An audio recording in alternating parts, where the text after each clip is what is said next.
How does intermittent fasting affect getting vital nutrients to build muscle?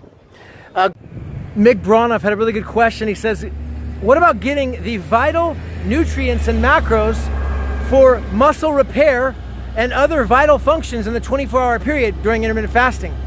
You're fasting for such a long period of time, and I got this loud bus going by, bro. Yeah! Gosh, it's great. I love a loud bus going by in the middle of the freaking city. Nothing like it. So, excellent question, Mick. And I'm wondering exactly, like, how do you do this? You know, you're fasting for this long period of time, Gavin. How do you get the maximum amount of nutrients and, like, to build the muscles? I mean, you only got so many hours in a day and you're not eating for most of it. How are you going to get the nutrients? How are you going to get the vital things that you need to build muscle? Okay, it's a really good question. I want to talk today about something called supercompensation from the Warrior Diet, the original Warrior Diet from Ori Hoffmeckler back in 2000. And here's how it works. I'm going to tell you in a two-part story. 3 years ago, the way I used to eat was I would wake up in the morning and I would have breakfast first thing in the morning. I felt the need to have breakfast, the urge. Even though I wasn't hungry, I would eat breakfast first thing. Then a couple hours later, I'd have a snack. You know, I'd have a protein shake. A couple hours later, I'd have a big lunch, like a chicken salad. A couple hours later, I'd have another protein shake.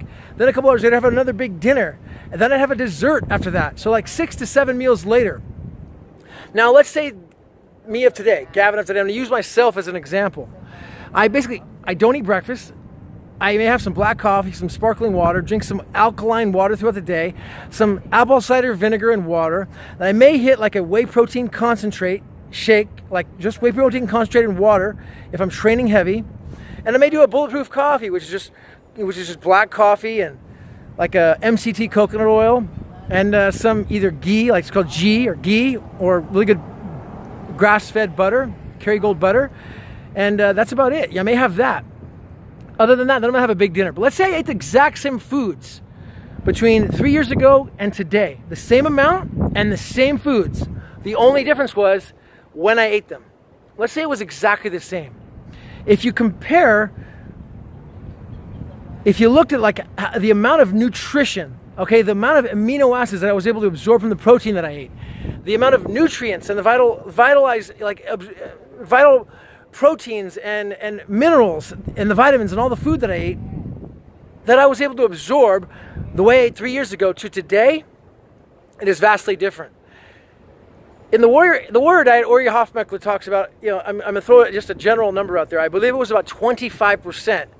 The old me, I would absorb about 25% of that nutrition, the amino acids, the macronutrients, and the protein from that style of eating. Now, with the same exact food, eating it today, there goes that bus again, up here on beautiful Telegraph Hill, San Francisco, California. We'll chat all candidly.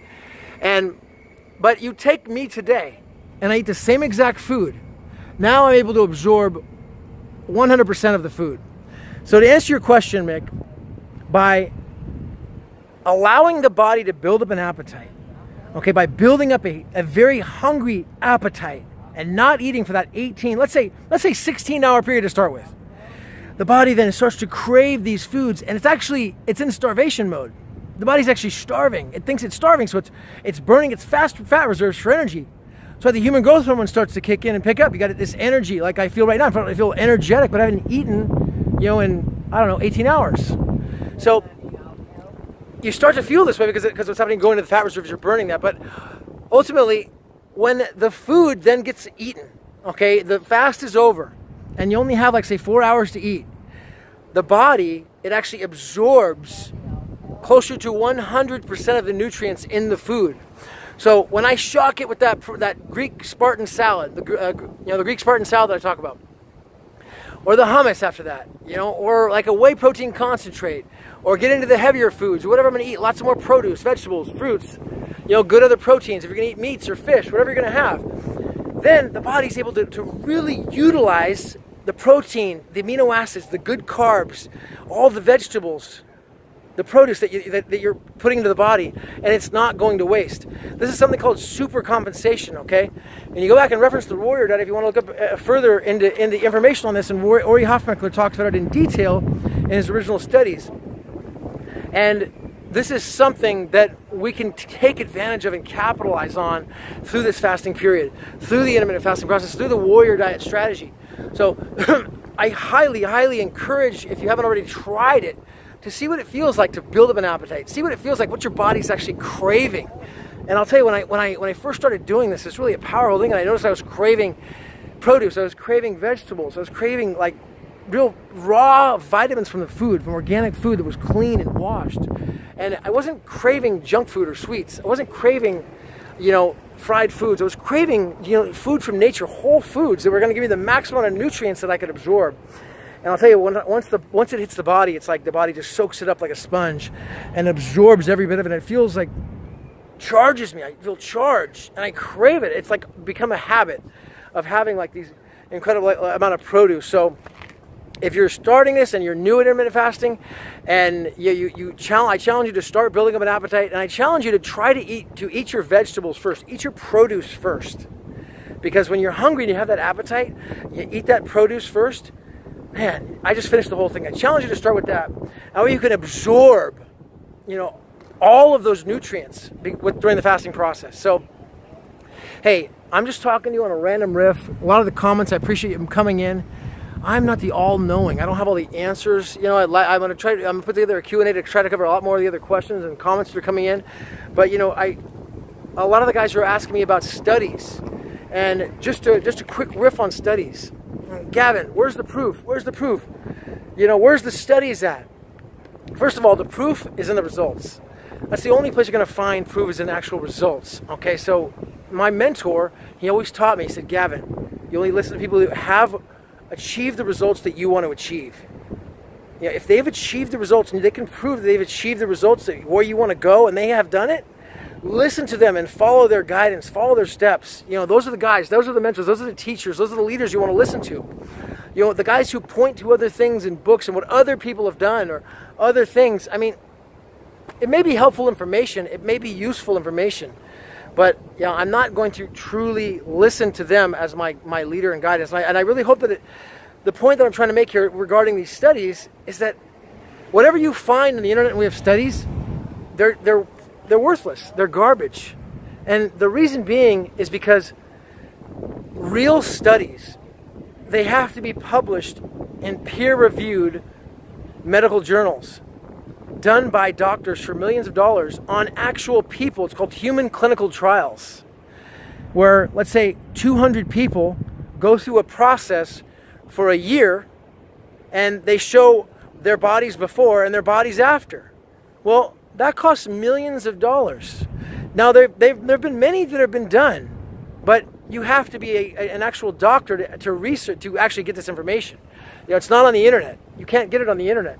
So if you really are, a doctor, or maybe your father or mother is a doctor, or you have a friend, you can always go out and research those types of studies. If maybe they can let you see them, but you're not going to see them on the internet. So when you're asking for studies, there aren't any. And any studies you find are worthless. It may be from a good source. It may be from a good source, and it may be accurate, it may be true. But I'm just telling you the truth is that there's no proof in the studies on the internet, okay, unless they're actual human clinical trials published in peer-reviewed biomedical journals, where people actually go through the process and they show and prove their results before and after, okay, and they publish in these journals. We can't access that information. So I hate to burst your bubble on the studies, but they're pretty much a waste of your time. I could send you studies all day long, but again, they're pretty much worthless. They prove nothing. They prove nothing. It's just a reference. So go out there. I challenge you to find other people. Listen to other people who have the results that you're looking for. If you're trying to be a big, huge guy, a big bodybuilder guy, some people like Jay Cutler, or somebody like some huge guy, Arnold Schwarzenegger. These are the guys you want to listen to. Whatever your results you're trying to go for, you want to listen to that type of person that's achieved those results. Okay, that's really the key. Telegraph Hill, San Francisco. Gavin Mehl coming at you. Don't forget to like, comment, and subscribe. I'll put one of my recent videos down here. I'll put a playlist in here as well. Okay, a good playlist that's on this relevant topic, so you can learn a little bit more about this journey, and also who Ori Hoffmeckler was, because I would highly recommend checking out his work, his talks, his courses. Put that here. Subscribe right here. Leave a comment below. Appreciate all the comments coming in, questions coming in. Just here to offer value. How can I offer value? How How can I offer good emotions and see what each situation calls for to do that? Telegraph Hill, San Francisco. Maybe you like these buildings and this view. Come out and visit me. Anyone out here? A lot of guys right in the Bay Area. I know you are. Come out here. Let's do lunch. Let's do a video. Make it happen. Gavin Mehl. Done.